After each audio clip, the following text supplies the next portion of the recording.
오늘 이 시간 하나님이 주시는 말씀은 이론을 넘어서는 하나님, 이론을 넘어서는 하나님, 욥기서 27장입니다. 자연계에서 어떤 이론이 등장하기 위해서는 그 이론을 뒷받침해 줄 수 있는 많은 표본들이 존재해야 합니다. 몇 가지 사건만 가지고 표본을 삼아 이론을 만들어낼 수 없잖아요.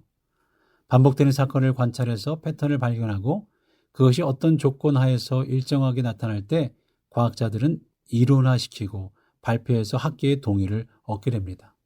예를 들어 100마일 속력으로 등속 운동을 하는 기차를 타고 있으면 분명히 기차는 100마일의 속력으로 달려가고 있는 겁니다.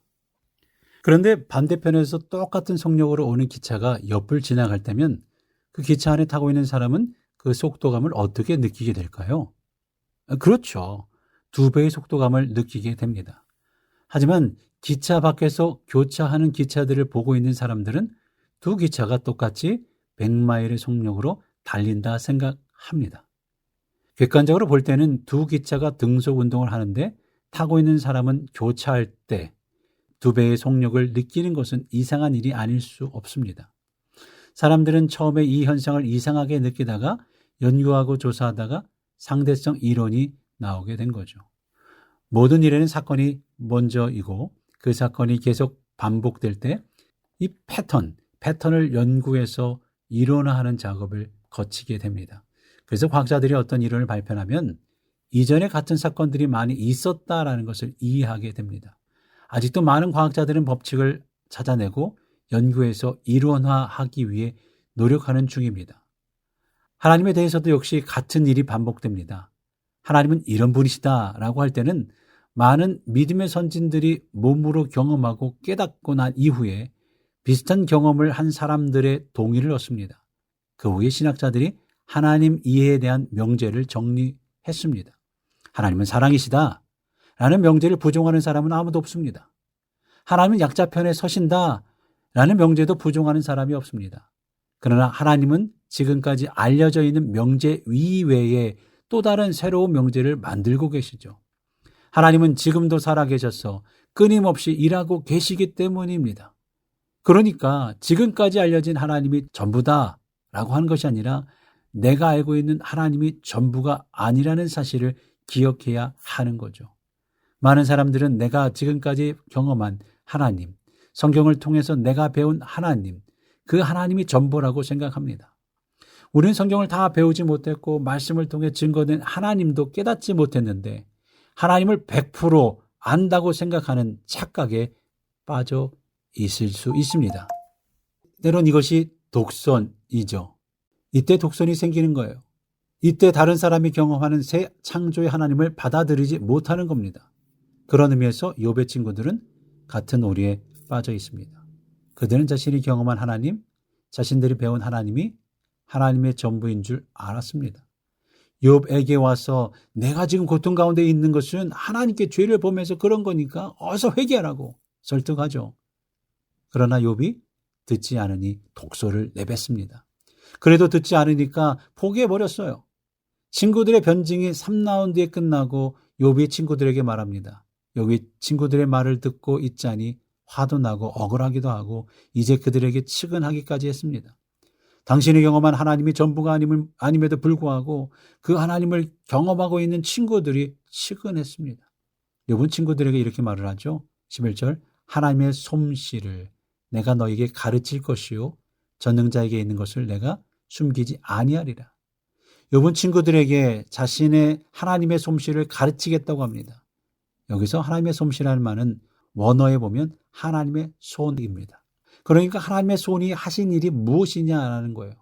하나님께서 능력을 사용하신 것이 무엇인지 알려주겠다라는 거죠.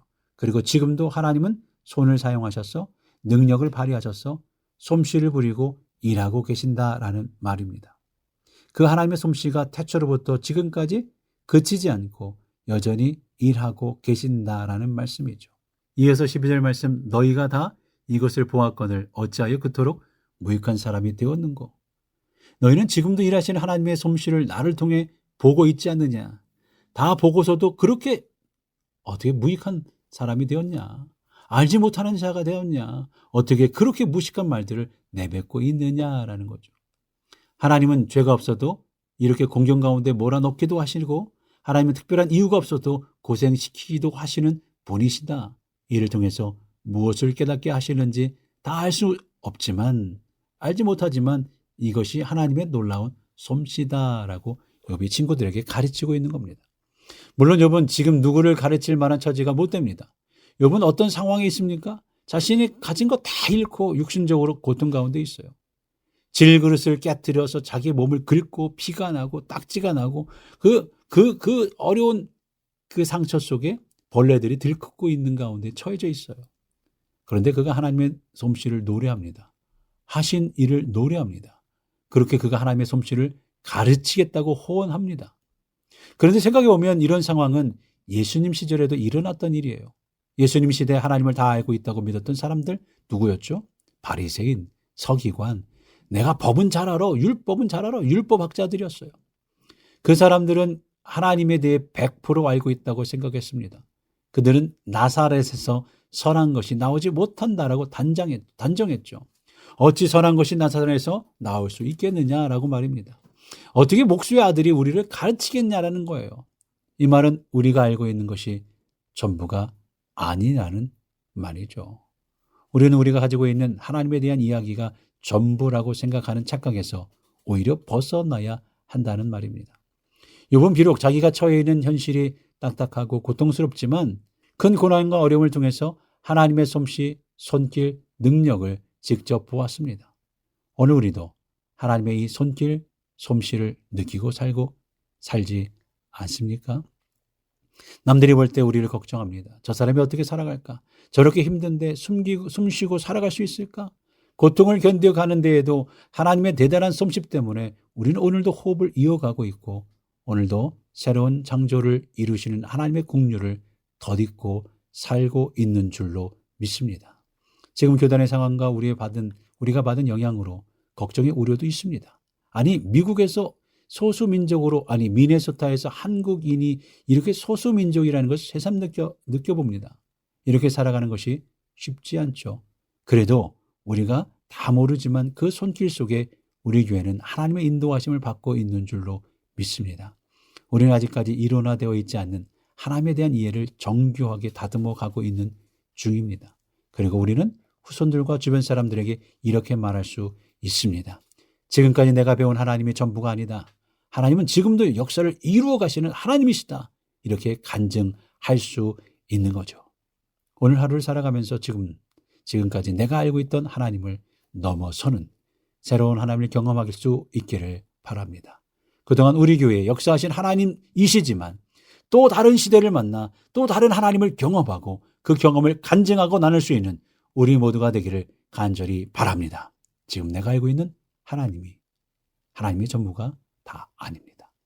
오늘도 하나님을 내가 생각해온 하나님으로 고정시키는 어리석은 사람이 되지 않겠다고 다짐하며 지금도 살아 역사하시는 하나님을 전적으로 신뢰하겠다고 고백하면서 우리 성도를 위해서 함께 기도하는 우리 모두가 될 수 있기를 간절히 바랍니다.